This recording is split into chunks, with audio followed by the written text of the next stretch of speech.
The Odyssey, Book 5. Argument. The departure of Ulysses from Calypso. Pallas, in a council of the gods, complains of the detention of Ulysses in the island of Calypso, whereupon Mercury is sent to command his removal. The seat of Calypso described. She consents with much difficulty, and Ulysses builds a vessel with his own hands in which he embarks. Neptune overtakes him with a terrible tempest in which he is shipwrecked and in the last danger of death, till Leucothea, a sea goddess, assists him, and, after innumerable perils, he gets ashore on Phaeacia. The saffron morn with early blushes spread, now rose refulgent from Tithonus' bed, with newborn day to gladden mortal sight, and gild the courts of heaven with sacred light. Then met the eternal synod of the sky, before the God who thunders from on high, supreme in might, sublime in majesty. Pallas to these deplores the unequal fates of wise Ulysses, and his toils relates. Her hero's danger touched the pitying power, the nymphs' seducements, and the magic bower. Thus she began her plaint, immortal Jove, and you who fill the blissful seats above.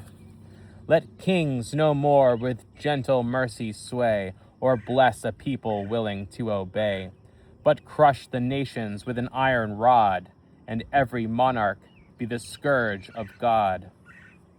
If from your thoughts Ulysses you remove, who ruled his subjects with a father's love, soul in an isle encircled by the main, abandoned, banished from his native reign, unblessed he sighs, detained by lawless charms, and pressed unwilling in Calypso's arms. Nor friends are there, nor vessels to convey, nor oars to cut the immeasurable way. And now fierce traitors, studious to destroy his only son, their ambushed fraud employ. Who, pious, following his great father's fame, to sacred Pylos and to Sparta came. What words are these? Replied the power who forms the clouds of night and darkens heaven with storms. Is not already in thy soul decreed the chief's return shall make the guilty bleed? What cannot wisdom do, thou mayest restore the son in safety to his native shore, while the fell foes who late in ambush lay, with fraud defeated, measure back their way. Then thus to Hermes the command was given. Hermes, thou chosen messenger of heaven, go to the nymph, be these our orders born. 'Tis Jove's decree, Ulysses shall return. The patient man shall view his old abodes, nor helped by mortal hand, nor guiding gods. In twice 10 days shall fertile Scheria find, alone and floating to the wave and wind. The bold Phaeacians there, whose haughty line is mixed with gods, half human, half divine, the chief shall honor as some heavenly guest, and swift transport him to his place of rest, his vessel loaded with a plenteous store of brass, of vestures, and resplendent ore, a richer prize than if his joyful isle received him charged with Ilion's noble spoil. His friends, his country he shall see, though late. Such is our sovereign will, and such is fate. He spoke, the god who mounts the winged winds, fast to his feet the golden pinions binds, that high through fields of air his flight sustain, o'er the wide earth and o'er the boundless main. He grasps the wand that causes sleep to fly, or in soft slumber seals the wakeful eye. Then shoots from heaven to high Pieria's steep, and stoops incumbent on the rolling deep. So watery fowl that seek their fishy food, with wings expanded o'er the foaming flood, now sailing smooth the level surface sweep, now dip their pinions in the briny deep. Thus o'er the world of waters Hermes flew, till now the distant island rose in view. Then, swift ascending from the azure wave, he took the path that winded to the cave. Large was the grot in which the nymph he found, the fair-haired nymph with every beauty crowned. The cave was brightened with a rising blaze, cedar and frankincense, an odorous pile flamed on the hearth and wide perfumed the aisle. While she with work and song the time divides, and through the loom the golden shuttle guides, without the grot a various sylvan scene appeared around, and groves of living green. Poplars and alders ever quivering played, and nodding cypress formed a fragrant shade, on whose high branches waving with the storm, the birds of broadest wing their mansions form. The chow, the sea mew, the loquacious crow, and scream aloft and skim the deeps below. Depending vines the shelving caverns screen, with purple clusters blushing through the green.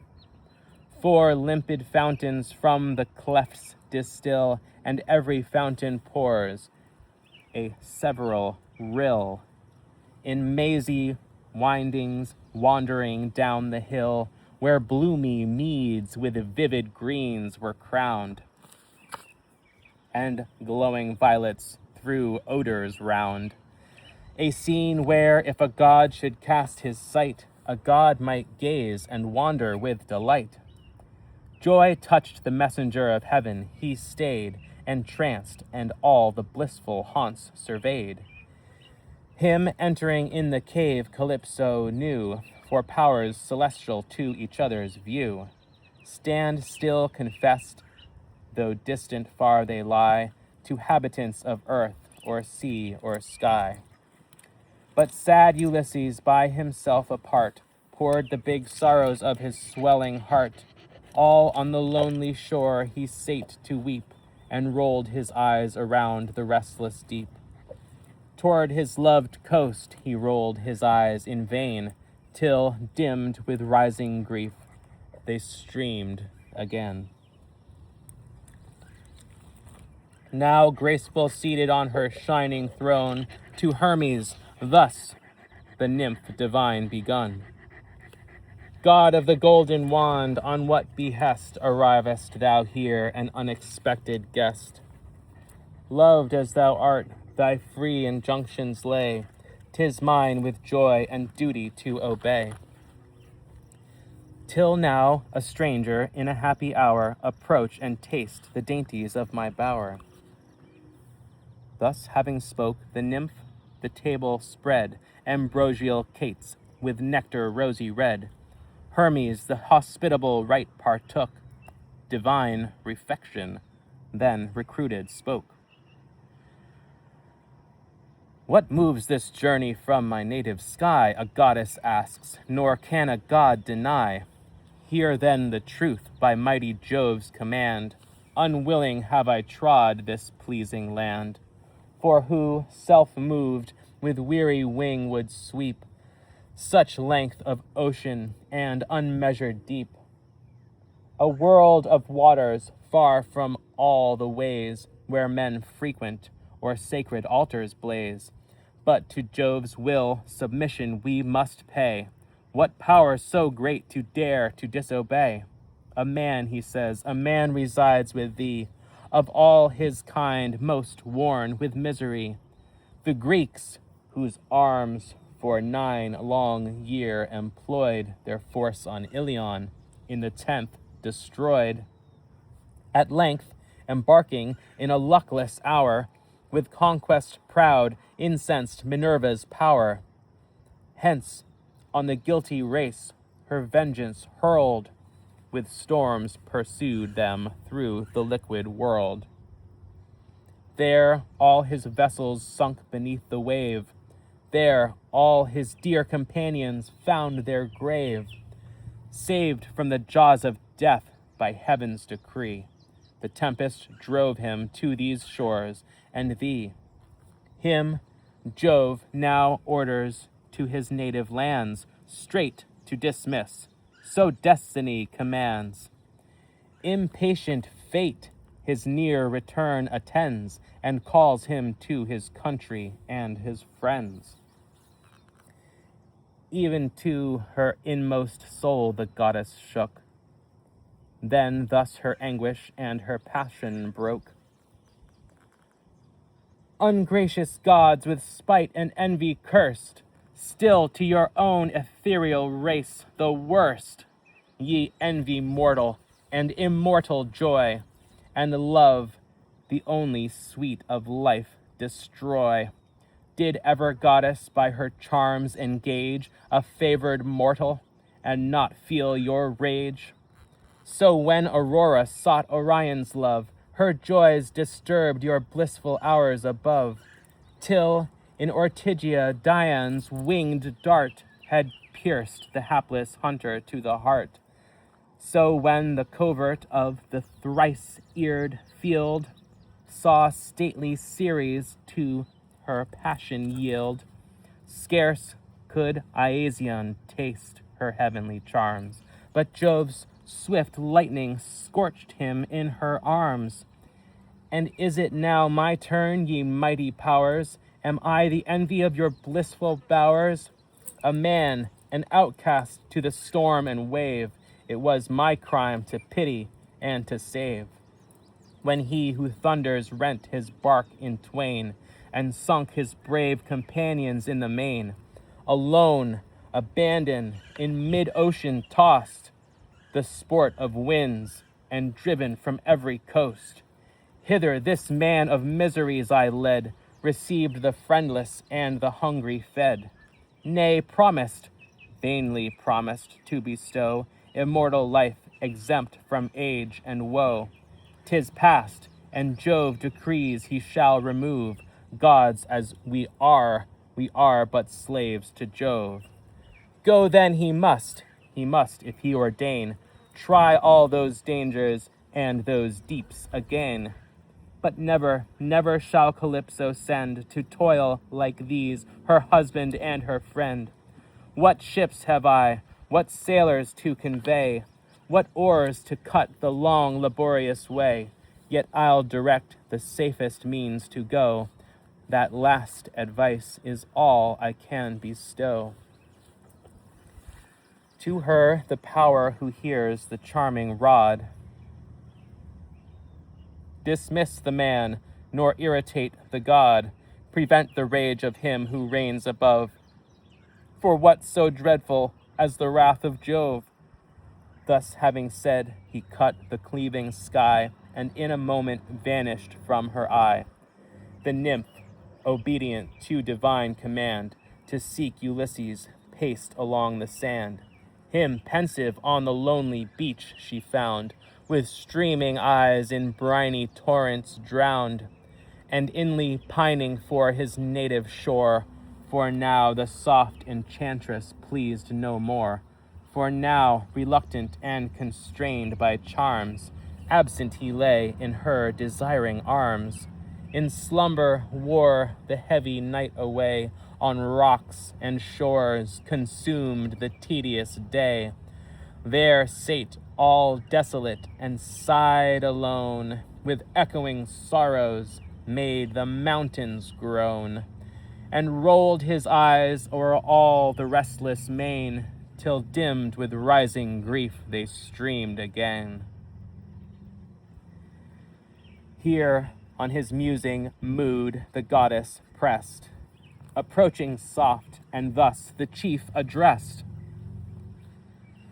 Unhappy man, to wasting woes a prey, no more in sorrows languish life away.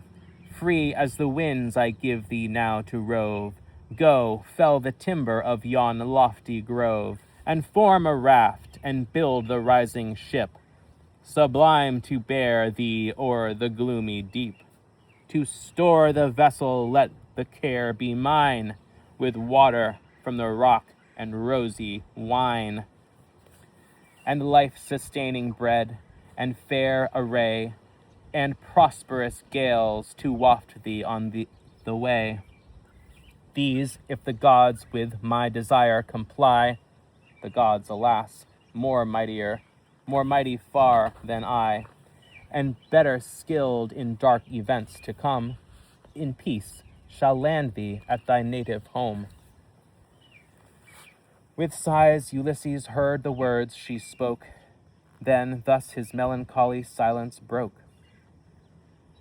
Some other motive, goddess, sways thy mind, some close design or turn of womankind. Nor my return the end, nor this the way, on a slight raft to pass the swelling sea, huge, horrid, vast, where scarce in safety sails the best-built ship, though Jove inspires the gales. The bold proposal how shall I fulfill, dark as I am, unconscious of thy will? Swear then, thou mean'st not what my soul forebodes. Swear by the solemn oath that binds the gods. Him, while he spoke, with smiles Calypso eyed, and gently grasped his hand, and thus replied, This shows thee, friend, by old experience taught, and learned in all the wiles of human thought, how prone to doubt, how cautious are the wise. But hear, O earth, and hear, ye sacred skies, and thou, O Styx, whose formidable floods glide through the shades and bind the attesting gods. No formed design, no meditated end lurks in the counsel of thy faithful friend. Kind the persuasion, and sincere my aim, the same my practice, were my fate the same. Heaven has not cursed me with a heart of steel, but given the sense to pity and to feel. Thus having said, the goddess marched before. He trod her footsteps in the sandy shore. At the cool cave arrived, they took their state. He filled the throne where Mercury had sate. For him the nymph a rich repast ordains, such as the mortal life of man sustains. Before herself were placed the cates divine, ambrosial banquet and celestial wine, their hunger satiate and their thirst repressed. Thus spoke Calypso to her godlike guest. Ulysses, with a sigh she thus began, O sprung from gods, in wisdom more than man, is then thy home the passion of thy heart? Thus wilt thou leave me? Are we thus to part? Farewell, and ever joyful mayst thou be, nor break the transport with one thought of me. But Ulysses, wert thou given to know what fate yet dooms these still to undergo, thy heart might settle in this scene of ease, and even these slighted charms might learn to please. A willing goddess and immortal life might banish from thy mind an absent wife. Am I inferior to a mortal dame? Less soft my feature, less august my frame? Or shall the daughters of mankind compare their earth-born beauties with the heavenly fair. Alas, for this, the prudent man replies. Against Ulysses shall thy anger rise? Loved and adored, O goddess as thou art, forgive the weakness of a human heart. Though well I see thy graces far above the dear though mortal object of my love, of youth eternal, well the difference know, and the short date of fading charms below. Yet every day, while absent thus I roam, I languish to return and die at home, whate'er the gods shall destine me to bear, in the black ocean or the watery war. 'Tis mine to master, with a constant mind, inured to perils, to the worst resigned. By seas, by wars, so many dangers run, still I can suffer, their high will he done. Thus while he spoke, the beamy sun descends, and rising night her friendly shade extends. To the close grot the lonely pair remove, and slept delighted with the gifts of love. When rosy morning called them from their rest, Ulysses robed him in the cloak and vest. The nymph's fair head a veil transparent graced, her swelling loins a radiant zone embraced. With flowers of gold, an underrobe unbound, in snowy waves flowed glittering on the ground. Forth issuing thus, she gave him first to wield a weighty axe with truest temper steeled, and double-edged, the handle smooth and plain, wrought of the clouded olive's easy grain. And next a wedge to drive with sweepy sway, then to the neighboring forest led the way. On the lone island's utmost verge there stood, of poplars, pine, and firs, a lofty wood, whose leafless summits to the skies aspire, scorched by the sun or seared by heavenly fire. Already dried, these pointing out to view, the nymph just showed him, and with tears withdrew. Now toils the hero, trees on trees o'erthrown, fall crackling round him, and the forests groan. Sudden, full 20 on the plain are strowed, and lopped, and lightened of their branchy load. At equal angles these disposed to join, he smoothed and squared them by the rule and line. The wimbles for the work Calypso found, with those he pierced them, and with clinchers bound. Long and capacious as a shipwright forms, some bark's broad bottom to outride the storms. So large he built the raft, then ribbed it strong from space to space, and nailed the planks along.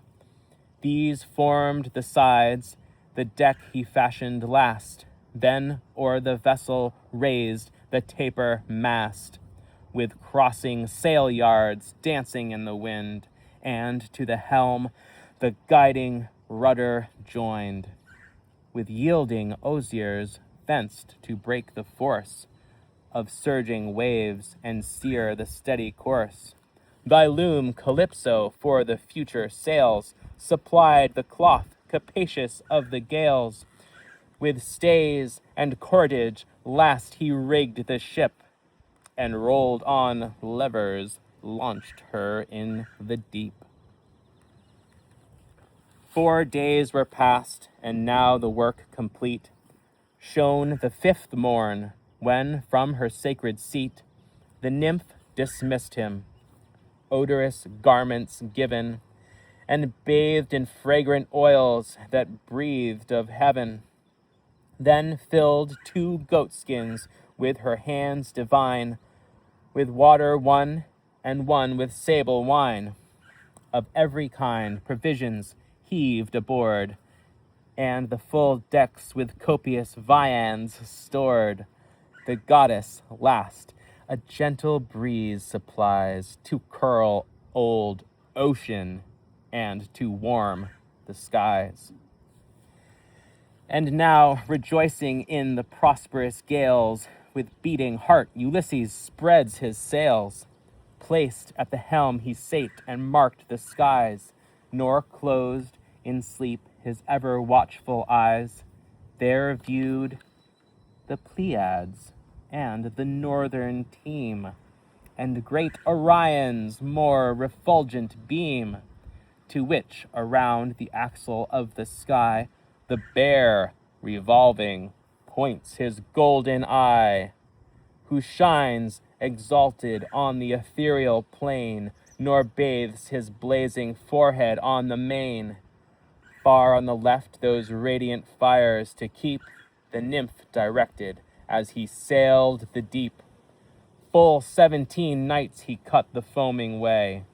The distant land appeared the following day, then swelled to sight Phaeacia's dusky coast, and woody mountains half in vapors lost, that lay before him indistinct and vast, like a broad shield amid the watery waste.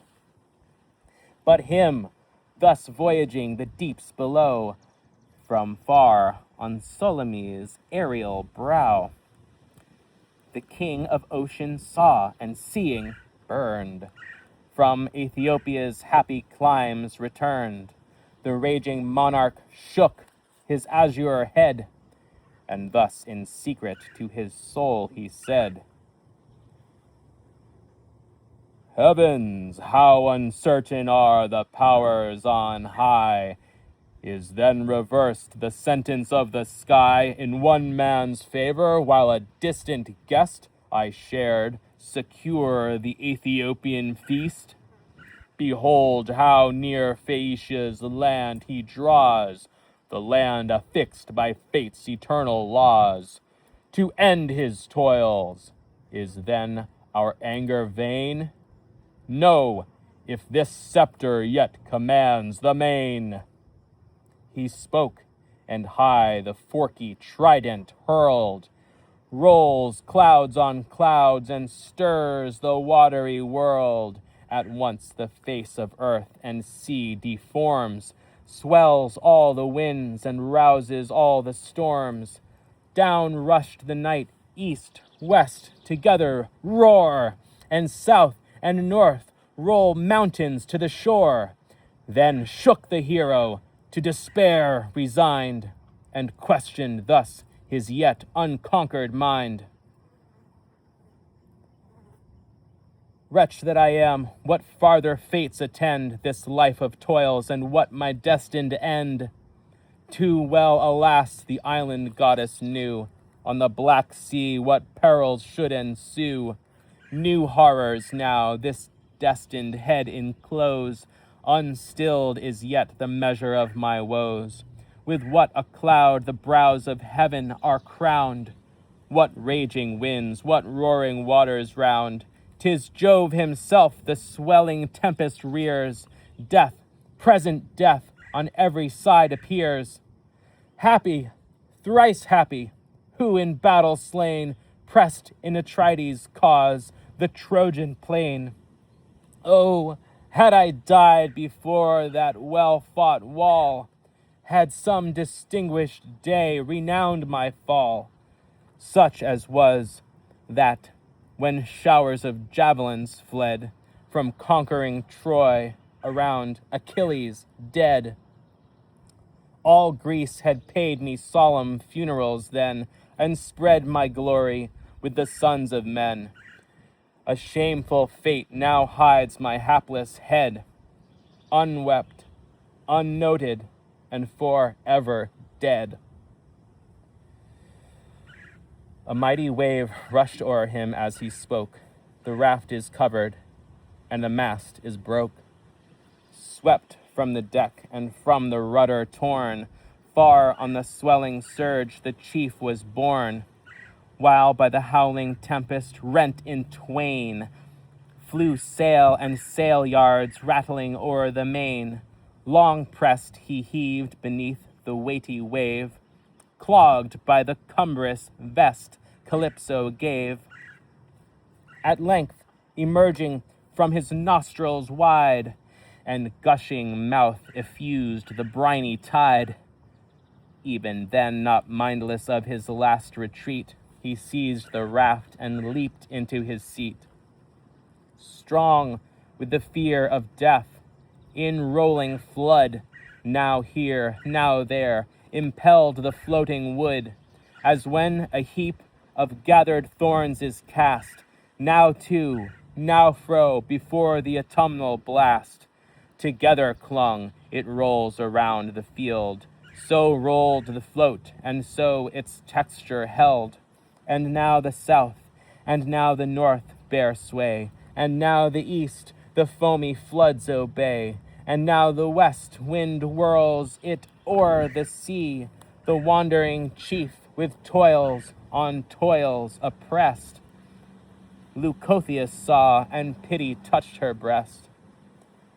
Herself a mortal once of Cadmus' strain, but now an azure sister of the main. Swift as a sea mew springing from the flood, all radiant on the raft the goddess stood, then thus addressed him: "Thou whom heaven decrees to Neptune's wrath, stern tyrant of the seas, unequal contest, not his rage and power, great as he is, such virtue shall devour. What I suggest thy wisdom will perform. Forsake thy float, and leave it to the storm. Strip off thy garments, Neptune's fury brave, with naked strength, and plunge into the wave. To reach Phaeacia all thy nerves extend. There fate decrees thy miseries shall end. This heavenly scarf beneath thy bosom bind, and live, give all thy terrors to the wind. Soon as thy arms the happy shore shall gain, return the gift, and cast it in the main. Observe my orders, and with heed obey. Cast it far off, and turn thy eyes away." With that, her hand the sacred veil bestows, then down the deeps she dived from whence she rose. A moment snatched the shining form away, and all was covered with the curling sea.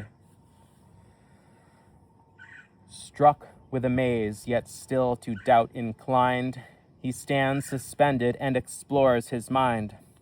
What shall I do, unhappy me? Who knows? But other gods intend me other woes?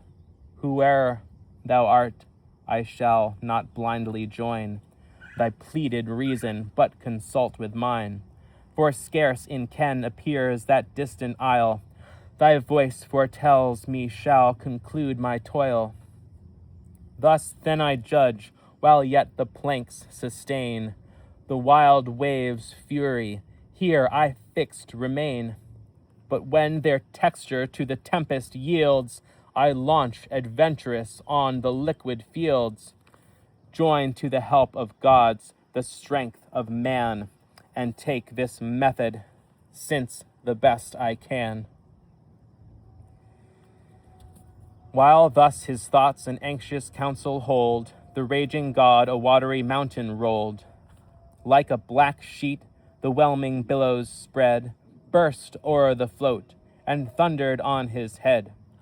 Planks, beams, disparted fly, the scattered wood rolls diverse, and in fragments strews the flood.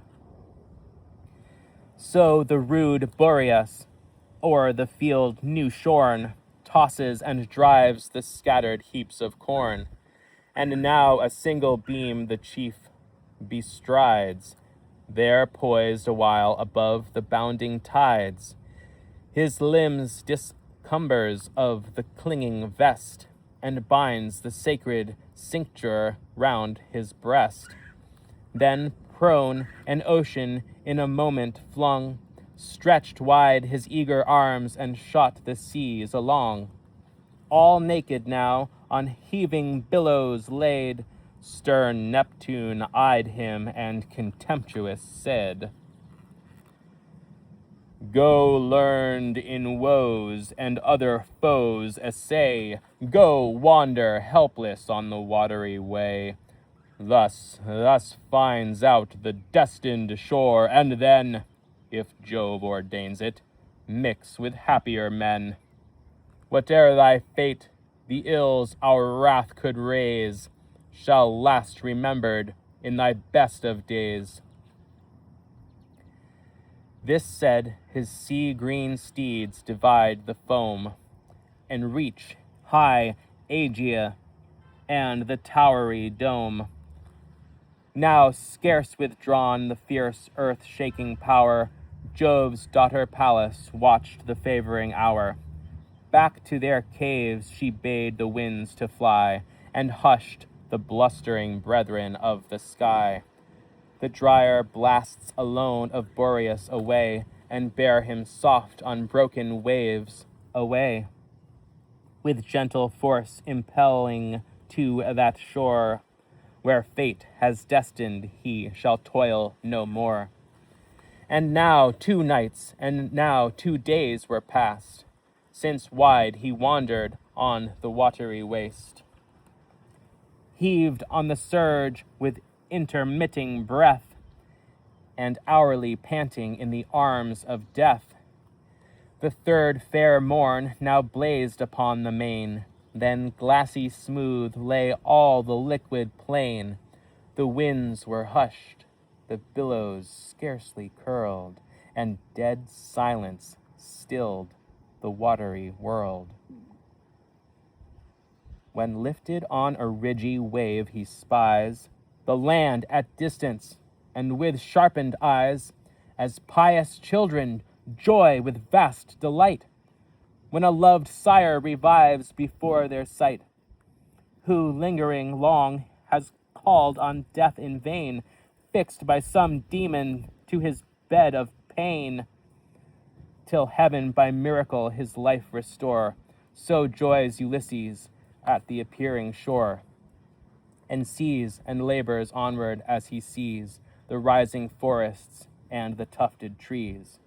And now, as near approaching as the sound of human voice the listening ear may wound, amidst the rocks he heard a hollow roar of murmuring surges breaking on the shore. Nor peaceful port was there, nor winding bay, to shield the vessel from the rolling sea, but cliffs and shaggy shores, a dreadful sight, all rough with rocks, with foamy billows white. Fear seized his slackened limbs and beating heart, and thus he communed with his soul apart. Ah me, when o'er a length of waters tossed, these eyes at last behold the unhoped-for coast. No port receives me from the angry main, but the loud deeps demand me back again. Above, sharp rocks forbid access around, roar the wild waves, beneath is sea profound. No footing sure affords the faithless sand, to stem too rapid and too deep to stand. If here I enter, my efforts are vain, dashed on the cliffs or heaved into the main. Or round the island, if my course I bend, where the ports open or the shores descend. Back to the seas the rolling surge may sweep, and bury all my hopes beneath the deep. Or some enormous whale the god may send, for many such an amphitrite attend. Too well the turns of mortal chance I know, and hate relentless of my heavenly foe. While thus he thought, a monstrous wave upbore the chief, and dashed him on the craggy shore. Torn was his skin, nor had the ribs been whole, but instant Pallas entered in his soul. Close to the cliff with both his hands he clung, and stuck adherent and suspended hung, till the huge surge rolled off, then backwards sweep the refluent tides, and plunged him in the deep. as when the polypus from forth his cave, torn with full force, reluctant beats the wave. His ragged claws are struck with stones and sands. So the rough rock has shagged Ulysses' hands, and now had perished, whelmed beneath the main, the unhappy man, even fate had been in vain. But all subduing Pallas lent her power, and prudence saved him in the needful hour. Beyond the beating surge his course he bore, a wider circle, but in sight of shore, with longing eyes observing, to survey some smooth ascent or safe sequestered bay. Between the parting rocks at length he spied a failing stream with gentler waters glide, where to the seas the shelving shore declined, and formed a bay impervious to the wind. To this calm port the glad Ulysses pressed, and hailed the river and its god addressed. Whoe'er thou art, before whose stream unknown I bend a suppliant at thy watery throne, hear azure king, nor let me fly in vain to thee from Neptune and the raging main. Heaven hears and pities hapless men like me, for sacred even to gods is misery. Let then thy waters give the weary rest, and save a suppliant and a man distressed. He prayed, and straight the gentle stream subsides, detains the rushing current of his tides, before the wanderer smooths the watery way, and soft receives him from the rolling sea. That moment, fainting as he touched the shore, he dropped his sinewy arms, his knees no more performed their office, or his weight upheld. His swollen heart heaved, his bloated body swelled. From mouth and nose the briny torrent ran, and lost in lassitude lay all the man. Deprived of voice, of motion, and of breath, the soul scarce waking in the arms of death. Soon as warm life its wonted office found, the mindful chief Leucothia's scarf unbound. Observant of her word, he turned aside his head and cast it on the rolling tide. Behind him, far upon the purple waves, the waters waft it, and the nymph receives. Now parting from the stream, Ulysses found a mossy bank with pliant rushes crowned. The bank he pressed and gently kissed the ground, where on the flowery herb as soft he lay. Thus to his soul the sage began to say, "What will ye next ordain, ye powers on high? And yet, yet, what fates are we to try? Here by the stream, if I the night outwear, thus spent already, how shall nature bear the dews descending, and nocturnal air, or chilly vapors breathing from the flood, when morning rises, if I take the wood? And in thick shelter of innumerous boughs, enjoy the comfort gentle sleep allows. Though fenced from cold, and though my toil be past, what savage beasts may wander in the wastes? Perhaps I yet may fall a bloody prey to prowling bears or lions in the way." Thus long debating in himself he stood, at length he took the passage to the wood, whose shady horrors on a rising brow waved high and frowned upon the stream below. There grew 2 olives closest of the grove, with roots entwined the branches interwove. Alike their leaves, but not alike they smiled, with sister fruits, one fertile, one was wild. Nor here the sun's meridian rays had power, nor wind sharp piercing, nor the rushing shower. The verdant arch so close its texture kept, beneath this covert great Ulysses crept. Of gathering leaves an ample bed he made, thick strewn by tempest through the bowery shade, where 3 at least might winter's cold defy, though Boreas raged along the inclement sky. This store with joy the patient hero found, and sunk amidst them heaped the leaves around. As some poor peasant fated to reside, remote from neighbors in a forest wide, studious to save what human wants require, in embers heap, preserves the seeds of fire. Hid in dry foliage, thus Ulysses lies, till Pallas poured soft slumbers on his eyes, and golden dreams, the gift of sweet repose, lulled all his cares and banished all his woes.